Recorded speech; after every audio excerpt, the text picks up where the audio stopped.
I don't mean to raise any alarms, but Eagles left tackle Jordan Mailata has looked pretty bad lately. For a guy who's really athletic, I feel like he really struggled with the athleticism of Brian Burns. I feel like Brian Burns doesn't even set up the speed rush all that well, and Jordan Mailata just loses immediately. He gets lucky that Brian Burns ends up tripping, because if not, this might have ended up being a sack on Jalen Hurts, but it definitely pressures him to leave the pocket maybe a little earlier than he should have. Like this game was full of clips where it just looks like he didn't want to be here. The Eagles are running a play action zone split here, so the tight end is motioning over to take care of that weak side defensive end, and the entire offensive line is sliding to Hurts' left. The left guard is responsible for Kayvon Thibodeau, the defensive end. The center is going to slide and take care of number 93, and Jordan Mailata needs to make sure that this guy's not blitzing before helping out with Kayvon Thibodeau. And when he's looking that way, he's looking right at 27, who's coming head over heels at him, and he is just way too slow getting out there. Kayvon Thibodeau ends up chipping him, pauses him for a second, and 27 just zooms right past him.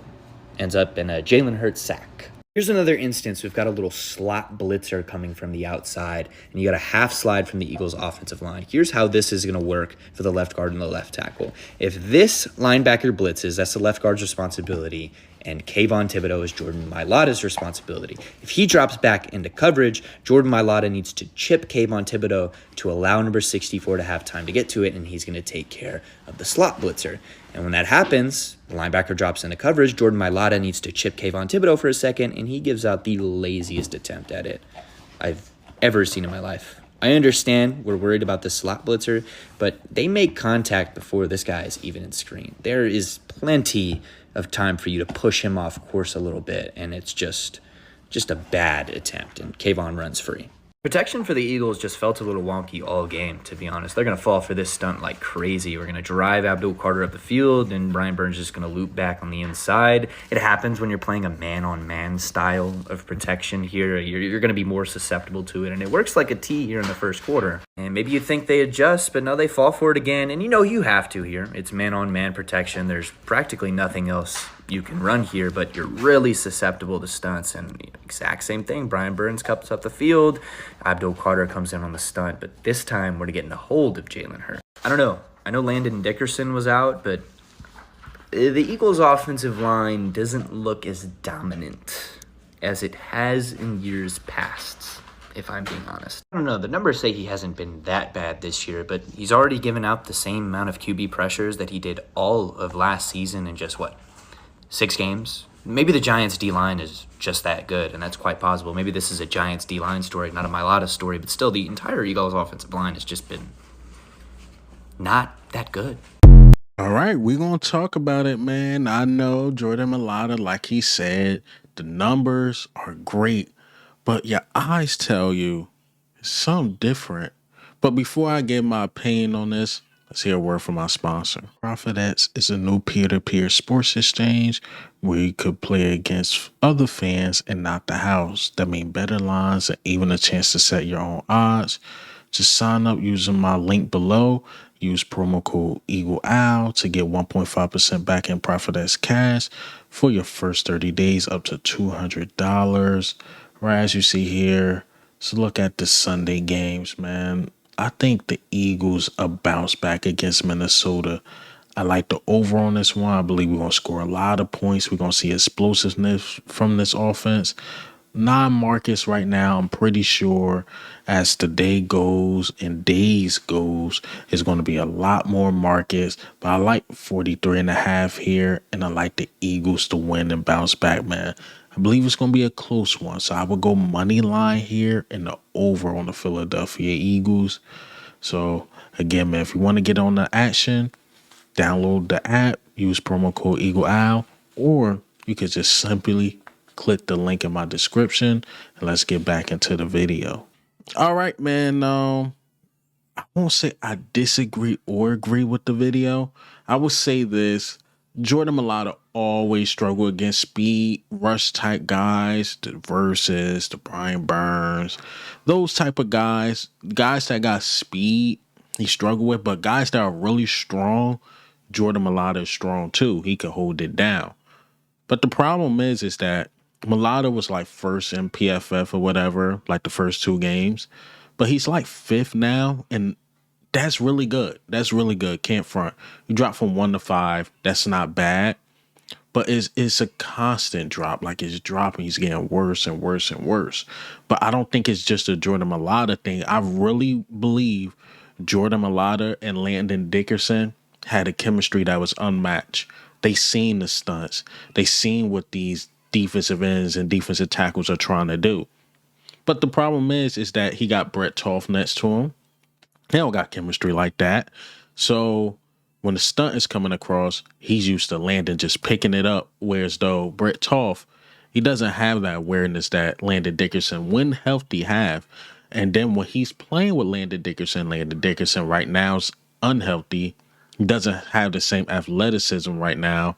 So our tackles are struggling because that interior is really bad. Like, well, besides Tyler Steen is playing fine. I got my questions with him with run blocking. I say that to say this, man. Our line is just not healthy, man. Again, the Cam Jurgens, the Landon Dickerson, Tyler Steen, good pass blocker for sure. But run blocking has been really bad. And because the run blocking is bad, it made Lane Johnson look worse. And Lane Johnson haven't even been 100%.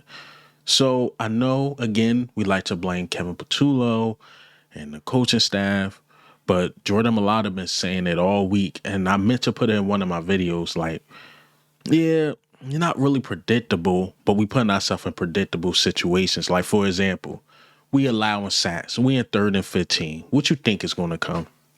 We allowing sacks.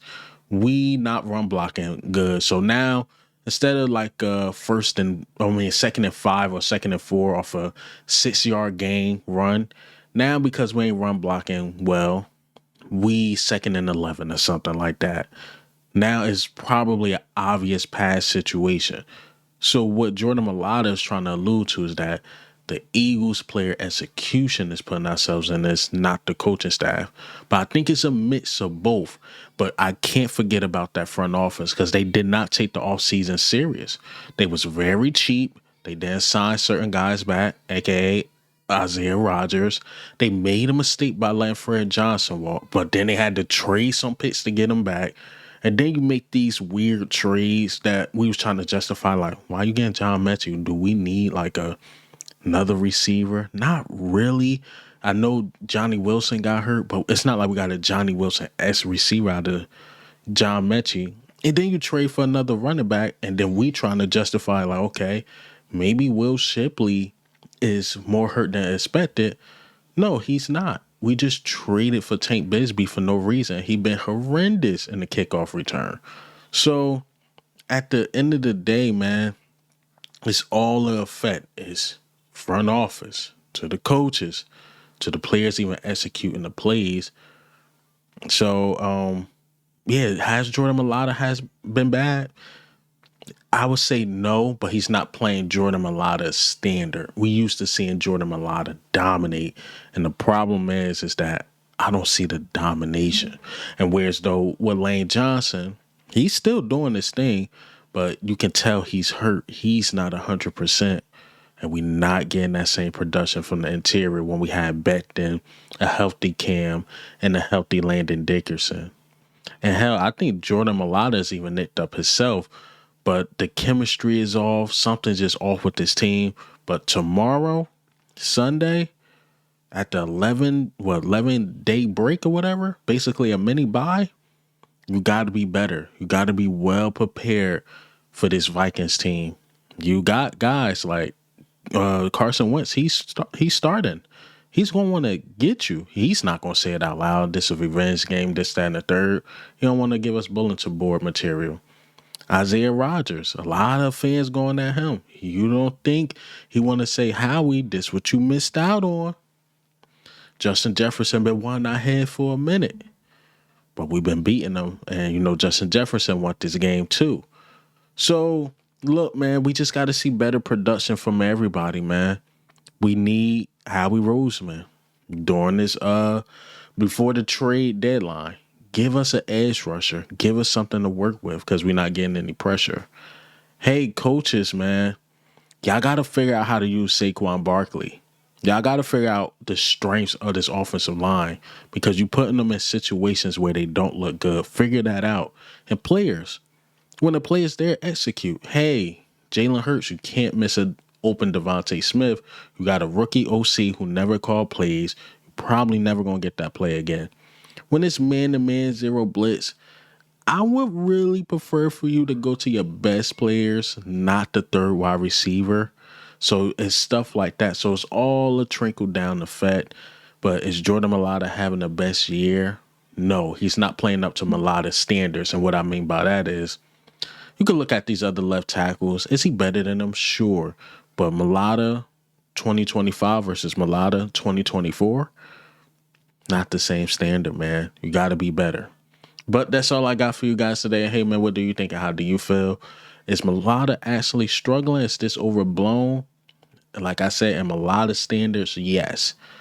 Overall, NFL, a lot of teams, almost every team in the NFL take Jordan Mailata. But this is Eagle Owl, man. I'm out.